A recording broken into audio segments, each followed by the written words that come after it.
In our lesson today, we're going to be looking at a passage in Matthew chapter 25, and we're going to be looking at one of the parables that Jesus gave there in that chapter. Now, when we study the parables, what we're looking at are different illustrations that Jesus gave to explain some spiritual truth. He was using an everyday illustration, something that people would be familiar with, they would recognize, they would understand the concept that he was getting at. And he was using that to describe or to explain some spiritual truth, whether it's about the kingdom of heaven or something else. He was using those illustrations to teach the point that he was trying to get them to understand. And in this parable, the parable of the talents is what we're going to be looking at here in our lesson today.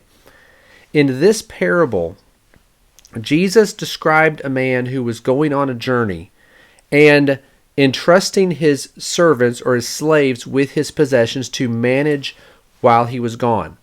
And while we may not have slaves or servants the way that this master did that is described in the parable, the concept is a simple one to understand.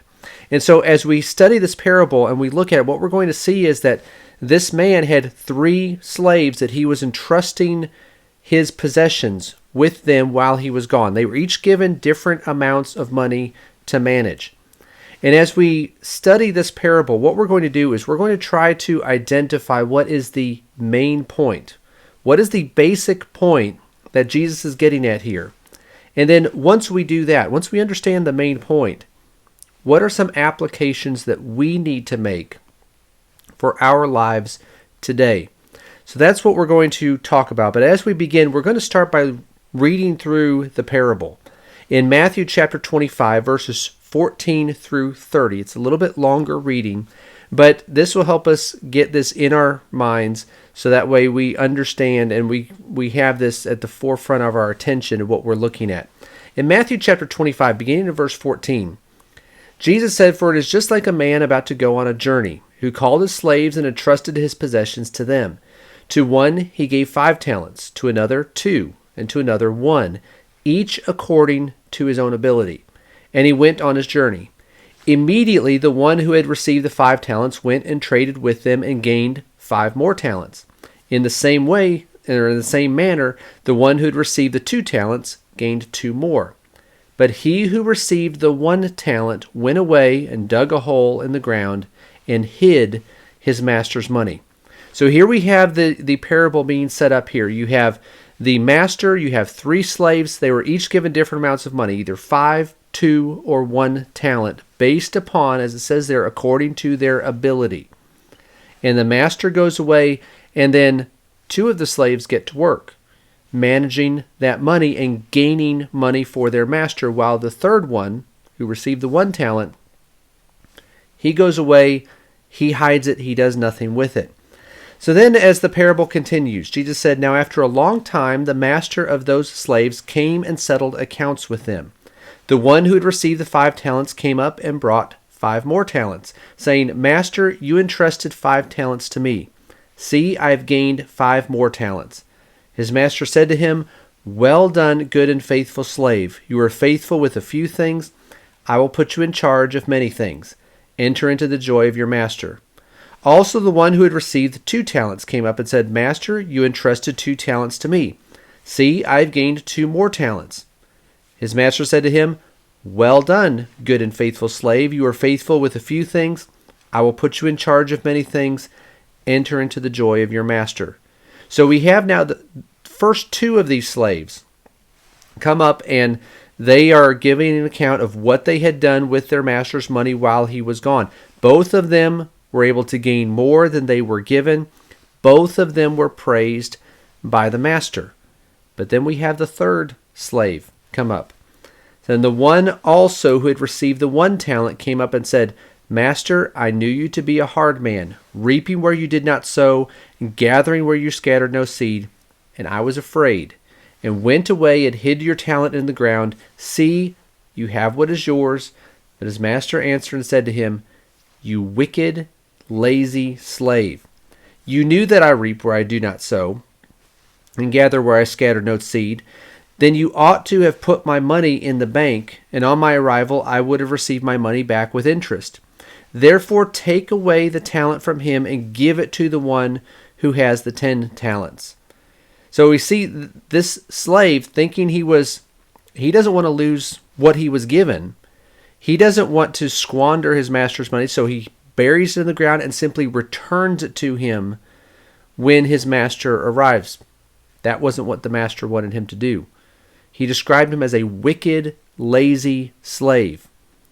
That talent was taken away from him and given to the first slave, the one who was given 5 and then ended up with 10 at the end. His master was not pleased with what he did. And so Jesus concludes this in the last couple verses of this parable. For to everyone who has, more shall be given, and he will have an abundance. But from the one who does not have, even what he has will be taken away. Throw out the worthless slave into the outer darkness.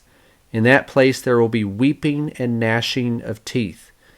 A very serious and scary picture about just how important this is.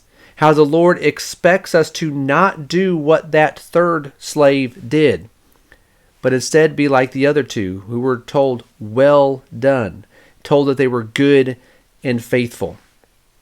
So as we think about this parable, what is it that we need to understand about it? Well, before we look and try to identify the main point, we need to understand the context. This parable was given shortly before Jesus' arrest and crucifixion. It's Matthew chapter 25. And you get to Matthew chapter 26, and that's when Jesus is arrested. And you have his crucifixion in chapter 27. He would die on the cross. He would be raised from the dead. In fact, this is the last parable that was given by Jesus. And so he gives this parable of the talents. And he was discussing the final judgment and how this is going to be done. He talked about his return back in Matthew chapter 24, beginning in verse 36, of that day and hour no one knows but the Father in heaven. He was talking about his return. He talks about judgment right after this, when the Son of Man returns and we stand before him in judgment, and you have people divided on his right and on his left. In the second half of Matthew chapter 25, that's what he's talking about. He's talking about judgment. He's talking about his final return, where we are going to stand before him and give an account for what we have done. He also, right before this, gave another parable. The parable of the 10 virgins, the ones who were waiting for the bridegroom to come so they could enter into the marriage feast. And you have 5 who were wise and 5 who were foolish. The wise were ready. They had enough oil for their lamps. The foolish ones were not. They had to leave and go find oil for their lamps because the bridegroom was delayed. And then they were shut out of the wedding feast because the bridegroom came while they were gone. And the point is that you need to be ready when the Lord returns. So this is the context he's talking about here, about being ready for when the Lord returns. And unlike some of the other parables, this was not given while he was speaking with a large crowd. We can see, going back to the beginning of Matthew chapter 24, all the way Matthew 24, chapter 25, and we see at the beginning of chapter 26, he is with his disciples. And as he's talking with his disciples, he gives this parable. So it's not speaking to those who could potentially be followers of his at some point. He was talking to those who were already following him. And so for those of us who are Christians, this is for us to pay attention to. Those who were already following him. This is teaching us something. So what is the basic point here of the parable of the talents? Well, before the master went on a journey, he called his slaves together to give them their assignments, and they would manage his possessions in his absence. Again, we may not be in a position where we have people who answer to us, whether it's servants or employees or something like that, but we understand the concept.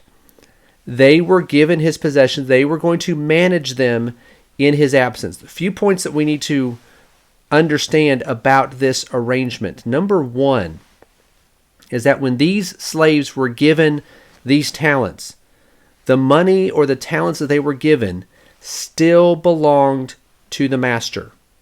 They were not receiving some payout and saying, well, now I'm gifting you this money. This is now your money. No, it was still the master's money. It still belonged to him. They were simply managing it. That's important for us to remember. We also need to understand that each received a different amount. You have one who received 5 talents, the next one received 2 talents, and then the last one received 1 talent. This suggests that they had different abilities on what they could handle, what their master believed they were able to do. They were not all given the same amount because they had different skill levels, different levels of what they were capable of or what they could be responsible for. And the master knew this, and so he gave them these assignments accordingly. They also had, because the master was going to be gone, they had complete control over how they did this. There were certain expectations, obviously, but the master wasn't micromanaging what they were doing. He trusted them. That's the point. He trusted them because they were already his servants. He already knew them. He trusted them with his possessions. And then the fourth point we need to understand about this arrangement is that each one was going to be judged for their stewardship. Each one of them was called to give an account for what they had done. And they were judged individually, not in comparison with one another. The one who was given 2 talents and gained 2 more talents, he didn't come before the master and the master say, well, why didn't you gain 5 talents like the first slave did? He gained 5 talents, you only gained 2 talents. No, he was told the same thing. Well done, good and faithful slave. They were judged based upon how they handled what they had, how they used what they were given. So they were judged as individuals, not in comparison with one another, but how they were faithful in what they were given and what they were capable of doing. Now, the main point of this parable for us to take from it is that, again, he was talking to disciples here.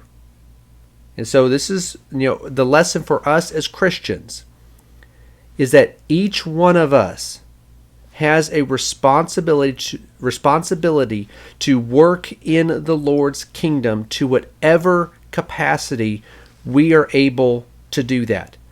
Each one of us has a responsibility to do that. So that's the point of this parable. Now, understanding that's the point, that this is for us to recognize we have a responsibility. We have something that we need to do.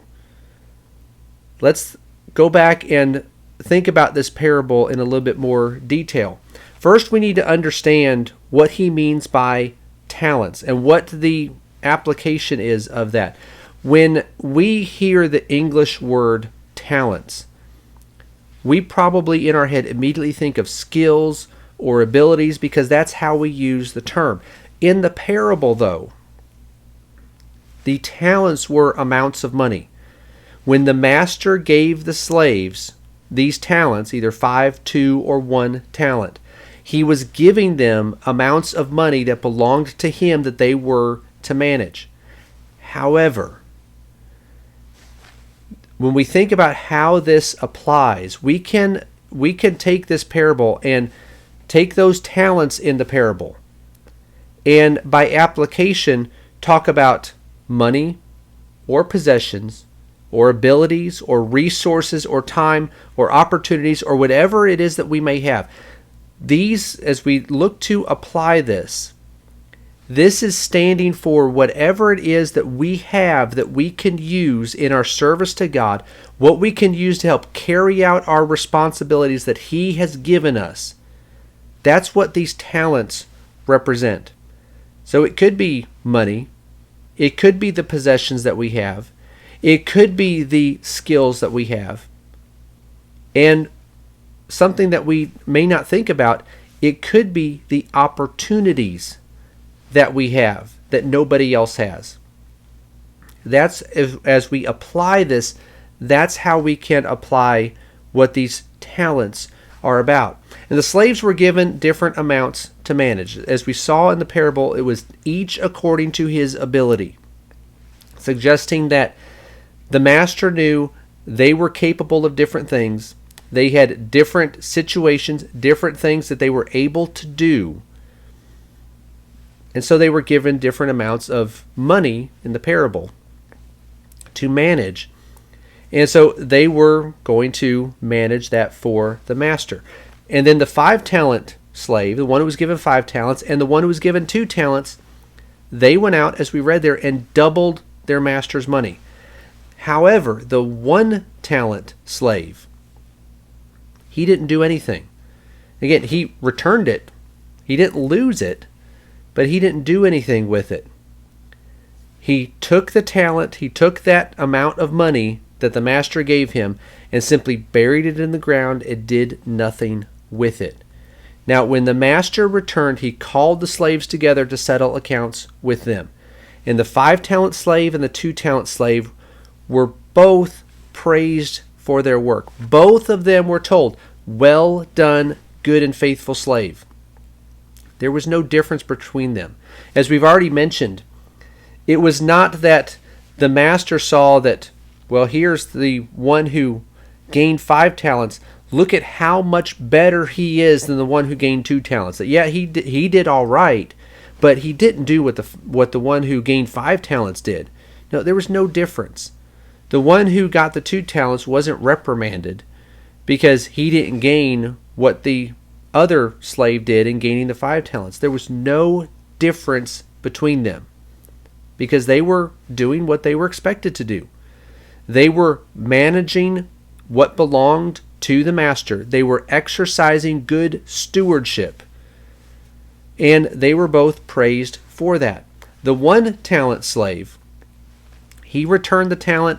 He gave an explanation. I knew you were a hard man. I knew you expect a lot. I didn't want to lose what you gave me, and so I hid it. I'm returning it, and now you have what is yours. But he was condemned for this. This was not what his master expected him to do. He said, at the very least, what you could have done is take it, put it in the bank, and you can get interest from it. Even if you think you can do nothing else with it, even if you don't know how to manage this money, take it, put it in the bank, and you're going to get interest from it. But he didn't even do that. He was condemned by his master. The talent was taken from him and given to the slave who was given 5 talents, had gained 5 more, so he had 10 talents. But it's important that we understand this. As we talked about earlier, we mentioned that as we understand this arrangement, when they were given this money was not theirs. It was still the master's money. It still belonged to them, or to him.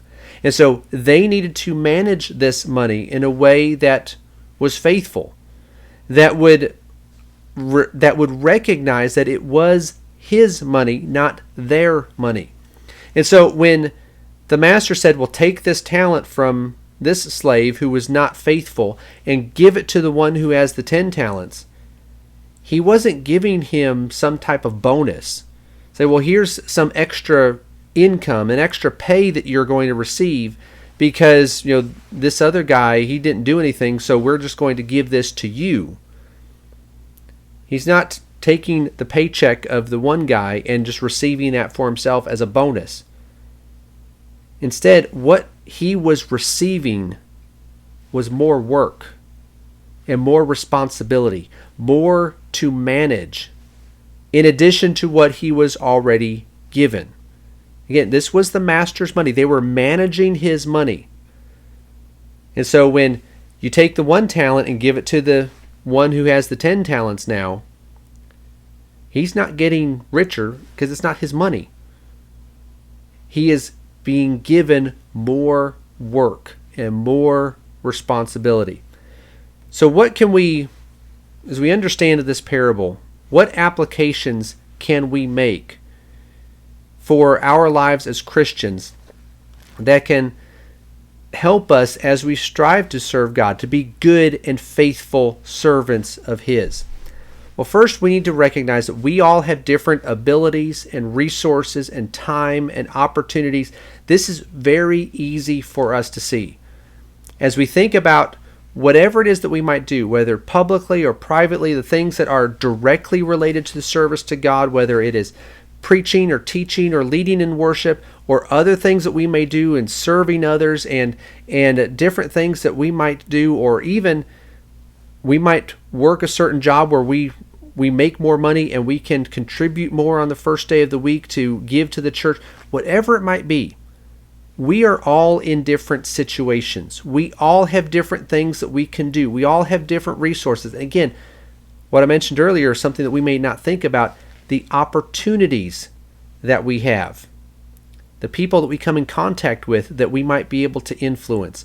We all have different opportunities, resources, time, and abilities. That's by design. God expects that to be the case in the church.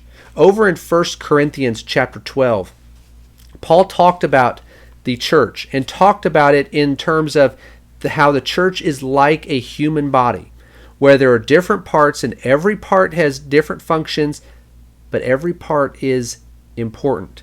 He said over in 1 Corinthians chapter 12, beginning in verse 27, he says, "Now you are Christ's body and individually members of it.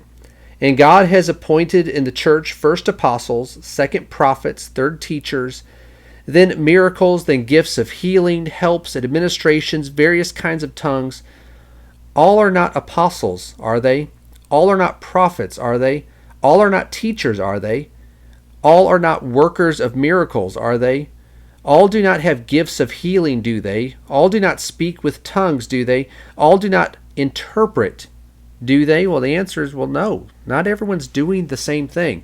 Now, in this context, he's talking about a time period where they were still able to engage in miraculous spiritual gifts that were given by laying on of the apostles' hands. We don't have the apostles around today to do this. And so the miracle age has passed. And so the exact things that he's talking about are going to be different, but the principle is the same. Not everyone has the same function. Not everyone does the same thing. And when he talks about it leading up to this, as he describes how the human body functions, which again is what we're all familiar with, he talks about how everyone is necessary. Verse 17, as we go a little bit earlier here in 1 Corinthians 12, verse 17, "If the whole body were an eye, where would the hearing be? If the whole were hearing, where would the sense of smell be? But now God has placed the members, each one of them, in the body just as he desired. If they were all one member, where would the body be? But now there are many members, but one body." We understand the concept, very simple to understand, that we think about our body. We have eyes, we have ears, we have nose, we have a mouth, we have hands and feet and everything else. They all have different things that they do. And while certain activities may require more from one part, whether it's our arms or our legs or our ears or whatever it might be, certain activities may require more from those parts of the body. It doesn't mean that the other parts are not important, because they have other functions that they play. And so we all, as we think about what we do in our service to God, what we are able to do, what we have the resources to do, the time that we have, and the opportunities that are in front of us, all of that is different for each one of us. But that doesn't mean that, well, some people are more important in the church than others. No, all of us are necessary.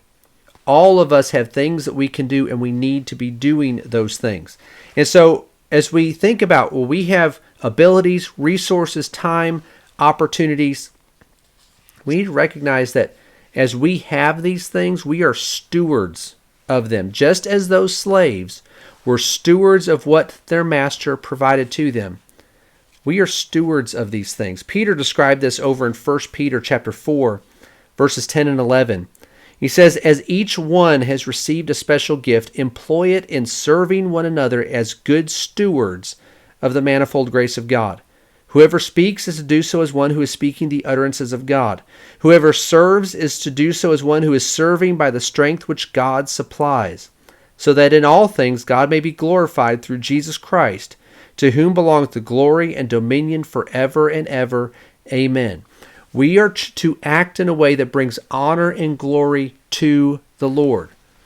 Well, that means in whatever capacity we serve, whether we're speaking, we're serving, we're helping, whatever it is that we're doing that to His honor and glory. And so, whatever we have, again, abilities, resources, time, opportunities, whatever it is, we need to look at this and think about this as belonging to the Lord rather than to us. Just as those slaves, they were given these amounts of money by their master, and they were to use them recognizing that they were His. We need to treat all these other things that we have in the same way and recognize that we are going to be judged for how we've used them. The slaves in the parable, they were judged for how they used what the master had given them. And Paul said over in 2 Corinthians chapter 5 and verse 10 that we are going to stand before the judgment seat of Christ, and we are going to give an account for what we have done, whether good or bad. So we have to recognize our stewardship, and that means our accountability to the Lord. We also need to make our work for the Lord a priority. In the parable, Jesus talked about how the master gave the slaves these talents. And in verse 16, you have the one who received the 5 talents. It says he immediately went out and gained 5 more talents. He didn't wait around. He didn't decide that, well, the master's going to be gone for a while, so I don't need to just start on this right away. He immediately went out. The point there is that we have to make our service to the Lord, our work for Him, a priority. This is what being a disciple is about. And Jesus explained this over in Luke chapter 9, where He talked about how we are to recognize how important it is to be His disciple, to follow Him, that we put Him ahead of everything else. Notice what He said in Luke chapter 9, verse 57. He says, as they were going along the road, someone said to Him, I will follow you wherever you go. And Jesus said to him, the foxes have holes and the birds of the air have nests, but the Son of Man has nowhere to lay His head. It's not going to be easy if you're going to follow me. He said to another, follow me. But he said, Lord, permit me first to go and bury my father. But He said, allow the dead to bury their own dead. But as for you, go and proclaim everywhere the kingdom of God. There was something He needed to be doing. He's not saying that, well, just any time we have a family member who dies that we need to not go and take care of that with the burial or the funeral arrangements. That's not His point. His point is that this one had something else to do, something that was important. You go proclaim this message. In verse 61, he says to another said, I will follow you, Lord, but first permit me to say goodbye to those at home. But Jesus said to him, no one, after putting his hand to the plow and looking back, is fit for the kingdom of God. If we are looking at our service to God as being something other than the highest priority that we have, then we're not going to faithfully serve Him. That other slave, the slave that was given the 5 talents, who went out and immediately did this, he didn't say that, well, I know the master wants me to do this, but I've got other things I need to take care of first. No, he immediately went out and did this. It was a priority. Serving the Lord, doing what He's called us to do, that needs to be our highest priority. Another point that we can take from this parable is that we are not to judge our work or our worth by what others are doing, because the Lord's not going to judge us that way either. Back in that passage that we looked at earlier in 1 Corinthians chapter 12, where Paul described the church And the different members of the church, the individuals who make up the church, they all have different abilities. They have different roles to play. He explained that we are not to think that, well, I'm not important because I don't do this. Or we're not to look at others and say, well, they're not important because they're not doing what I'm doing or doing what the rest of us are doing. Notice in 1 Corinthians chapter 12 and verse 15, he said, if the foot says, because I am not a hand, I am not a part of the body, is it not for this reason any less a part of the body? And if the ear says, because I am not an eye, I am not a part of the body, it is not for this reason any the less a part of the body. You can't have one body part saying that, well, I'm not this, and so I'm not important. I don't even belong here. No, everyone is important. We are not to think that our contributions don't matter. The 2-talent slave was not to look at the 5-talent slave and say, well, I didn't gain as much as him. What I did is not important. No, what he did was important. But notice what Paul said in verses 21 and 22. The eye cannot say to the hand, I have no need of you. Or again, the head to the feet, I have no need of you. On the contrary, it is much truer that the members of the body which seem to be weaker are necessary. So just as the slave who received the 2 talents was not to look at the slave who gained the 5 talents and say, well, I didn't do that, I'm not important. The one who gained the 5 talents was not to look at the slave who received the 2 talents and gained 2 more, say, well, he's not important, he only gained 2 talents. Look, I've gained 5 talents. We are not to judge ourselves or judge others based upon these things because, again, the Lord, the Master, said to both of them, well done. They were faithful. And so we are not to think that, well, I'm not important because I don't do what this person does, or I'm not able to do what this person does. And we're not to look down upon others thinking that, well, I do this and they can't do that, and so I'm more important. We're not to do it in either direction. We are just to be faithful. Do what the Lord has caused us to do. Because as you think about that parable, most of us as Christians are probably more like the 2-talent slave than the 1 talent or the 5 talent. There may be some who would be on the 1 or the 5, but most of us are probably like that 2-talent slave who are able to look at others and say, well, I'm doing more than them, or look at this other group and say, I'm not doing what they're doing. I'm not doing as much as them. Don't judge what you're doing based upon anyone else, whether they're doing more or less. Just be faithful to the Lord. And then the final point, the application that I want us to get from this parable, is that if we fail to do what we can do, what we ought to be doing, we are just making more work for those who are already working hard. Again, the slave who received the 1 talent and did nothing with it, it was taken from him and it was given to the one who received the 5 talents and now had the 10 talents because he doubled his master's money. And we made the point that that one who received it was not getting richer because it wasn't his money. None of it was his. He was just given more work and more responsibility. If we don't do what we can do, the work still needs to be done. And so what's going to happen? Someone else is going to do it.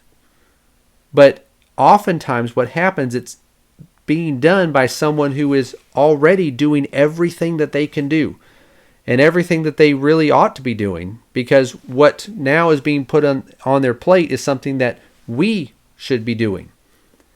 But we failed to do what we can do, and so now it's being left for them. And they may be hardworking, and they may be conscientious and diligent and do the best that they can in that situation. But even then, if we don't do anything, we don't do what we can do, and then someone else has to take that up, they may do the best they can, but it's going to make their work less effective. And they're not going to be able to do it as well as they had before. This principle is found in Acts chapter 6, where you have controversy that had arisen in the early church about certain widows that were being neglected. And as Acts chapter 6 described, there was among the Hellenistic Jews, they were complaining because their widows were being neglected. Other widows were being cared for as they should have been, but their widows were being neglected. And we're not told why it is, if it was intentional, if it was a mistake, they were overlooked, whatever it is, they were not being cared for. And that was a problem. And so the 12 in verse 2 in Acts chapter 6, talking about the apostles, the 12 summoned the congregation of the disciples and said, "It is not desirable for us to neglect the word of God in order to serve tables." Were the apostles not capable of helping these widows? Could they not go and serve them and bring them food or whatever resources that they need, supplies that they needed? Couldn't they do that? Well, they had the ability to do that, but they said it's not desirable for us to do this. And they didn't say that because, well, we just don't want to do this. It's because they knew that if they did this, they were going to have to not do something else. We all have limitations on what we are capable of doing. And if we keep piling more and more on, thinking that, well, I can do this and I can do that, eventually we hit a limit. And we can't do everything that we intend to do.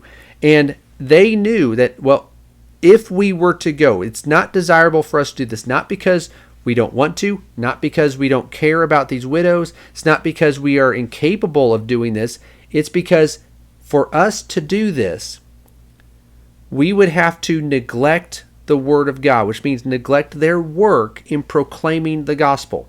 And so they said in verse 3, "Therefore, select from among you 7 men of good reputation, full of the Spirit and of wisdom, whom we may put in charge of this task.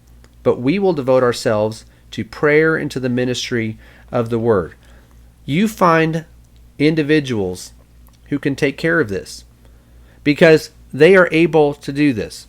Now, they weren't going to select just anyone. They were to have certain characteristics and certain character traits that would indicate that they could be trusted with this. But they told the congregation, you need to select 7 men. This would be enough to carry out this work and to take care of these widows. You select 7 men who can do this. We can put them in charge of this. They can take care of it, and then all of this will be handled. The apostles had another work to do of preaching the gospel. If we don't do what we're capable of doing, someone else is going to have to do it. And again, a lot of times the one who's doing it, or the ones who are doing it, are those who are already diligently trying to do all that they can. There's a limit on what we can do. And so if they get more and more work piled up upon them, that just means some things get neglected or don't get done in the way that they should get done. And so if we don't do what we can do, it doesn't just affect us. It affects others too, because it makes things more difficult for them. So as we bring this lesson to a close, thinking about what Jesus said here, what he taught in this parable, we need to recognize that we all have different abilities and resources and time and opportunities at our disposal. Everyone is unique in this. And we need to understand our unique position, whatever it is, whatever situation we're in, and be actively working to serve the Lord until he returns, whenever that may be. Because again, Jesus in this context, he was talking about his return, talking about this judgment that was coming at a time that we don't know when it's going to happen. The master was gone for a long time. The slaves didn't know necessarily when he was going to return. We don't know how much time we have. We don't know when the Lord is going to return or when we might pass from this life. So whatever time we have here, let's look and see what we can be doing based upon our situation that we are in. Who do we know? Who do we come in contact with? Who can we influence? What resources do we have at our disposal? What abilities do we have? Or what skills can we develop? Let's use the time that we have, the opportunities that we have now. Use the blessings that God has given us. And use all of them to faithfully serve Him during the time that we have.